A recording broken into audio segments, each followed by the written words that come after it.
Bom dia, amigos, sejam bem-vindos a mais um dia para falarmos do nosso livro. Então vamos continuar então aqui com a oração do Pai Nosso, não é? E diz assim: como Pedro é-nos dirigida a palavra, Satanás vos pediu para vos cirandar como trigo, mas eu roguei por ti para que a tua fé não desfaleça. Lucas, capítulo 22, versículo 31 e 32. Graças a Deus não somos deixados sozinhos. Aquele que amou o mundo de tal maneira que deu o seu Filho unigênito para que todo aquele que nele crê não pereça, mas tenha a vida eterna. João 3, capítulo 3, versículo 16. Não nos abandonará na batalha contra o adversário de Deus e do homem. Eis, diz ele, que vos dou poder para pisar serpentes e escorpiões e toda a força do inimigo, e nada vos fará mal algum. Lucas, capítulo 10, versículo 19. Vivam em contacto com Cristo vivo e Ele vos segurará firmemente, com uma mão que nunca vos soltará. Conheçam e creiam no amor que Deus nos tem. E estarão seguros. Esse amor é uma fortaleza inexpugável contra todos os enganos e assaltos de Satanás. Torre forte é o nome do Senhor. Para ela correrá o justo e estará em alto retiro. Provérbios, capítulo 18, versículo 10. Porque teu é o reino e o poder e a glória. Mateus, capítulo 6, versículo 13. A última frase da oração do Senhor, tal como a primeira, revela Deus, o Pai, como estando acima de todo o poder e de toda a autoridade e de todo o nome que se nomeia. O Salvador contemplou os anos que se estendiam diante dos seus discípulos, não como tinham sonhado, com o brilho da prosperidade e de honra mundanas, mas obscurecidos pelas tempestades do ódio humano e da ira satânica. Por entre os conflitos e as ruínas nacionais, os passos dos discípulos seriam rodeados de perigos, muitas vezes com o coração oprimido de temor. Eles viriam Jerusalém reduzida à desolação, o templo arrasado, o seu culto acabado para sempre, Israel disperso por todas as terras.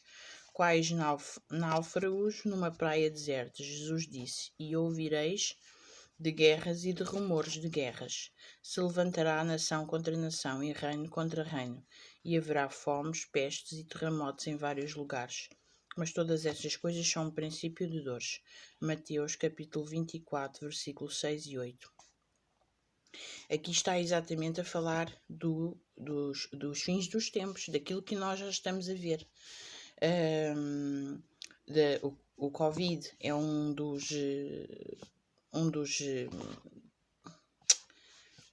dos princípios das dores. Por exemplo, Israel é um dos problemas de nação contra nação, reino contra reino. Vai existir muito mais situações dessas, de países contra países, de pessoas contra pessoas. Nós vamos ver consecutivamente, quanto mais situações destas estiverem a acontecer, mais perto está Jesus de voltar. Contudo, os seguidores de Cristo não deviam temer que a sua esperança ficasse perdida, os que Deus tivesse abandonado ou que Deus tivesse abandonado a terra.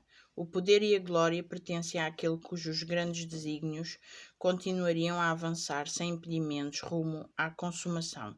Na oração que expressa as suas necessidades diárias, os discípulos de Cristo foram guiados a olhar acima de todo o poder e domínio do mal, para o Senhor seu Deus, cujo reino domina sobre todos, o que é seu Pai e seu amigo eternamente.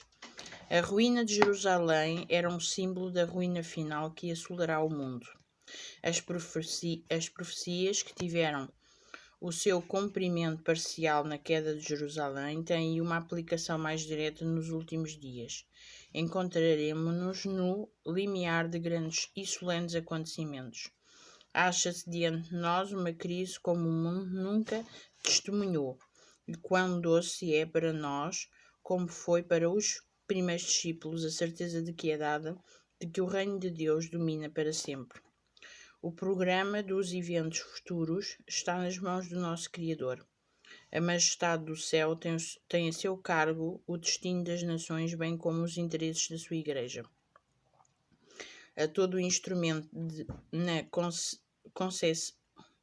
consecução dos seus planos, como a Ciro outrora, o divino instrutor diz: Eu te cingirei, ainda que tu me não conheças. Isaías, capítulo 45, versículo 5. Na visão do profeta Ezequiel, sob as asas do querubim, havia a aparência de uma mão. Isto deve ensinar aos seus servos que é o poder divino que lhes confere o êxito. Aqueles a quem Deus emprega como seus mensageiros não devem pensar que a sua obra depende deles. Não é permitido que os seres finitos carreguem esse peso de responsabilidade. Aquele que não tosqueneja, que opera continuamente pelo cumprimento dos seus desígnios, há de levar avante a sua obra. Ele embargará as intenções dos ímpios e confundirá os conselhos dos que tramam maldades contra o seu povo. Aquele que é rei, o Senhor dos exércitos, senta-se entre os querubins e por entre a contenda e o tumulto das nações continua a guardar os seus filhos. Aquele que reina nos céus é o nosso Salvador. Avalia cada provação, vigia o fogo da fornalha que há de provar cada pessoa. Quando forem derrubadas as fortalezas dos reis, quando as setas da ira penetrarem no coração dos seus inimigos, o seu povo encontrar-se-á a salvo nas suas mãos. Teu, Senhor, é o poder, a grandeza, a honra, a vitória e a majestade. Porque teu é tudo quanto há nos céus e na terra. Na tua mão há a força e o poder, contudo, está a engrandecer e a tudo dar força.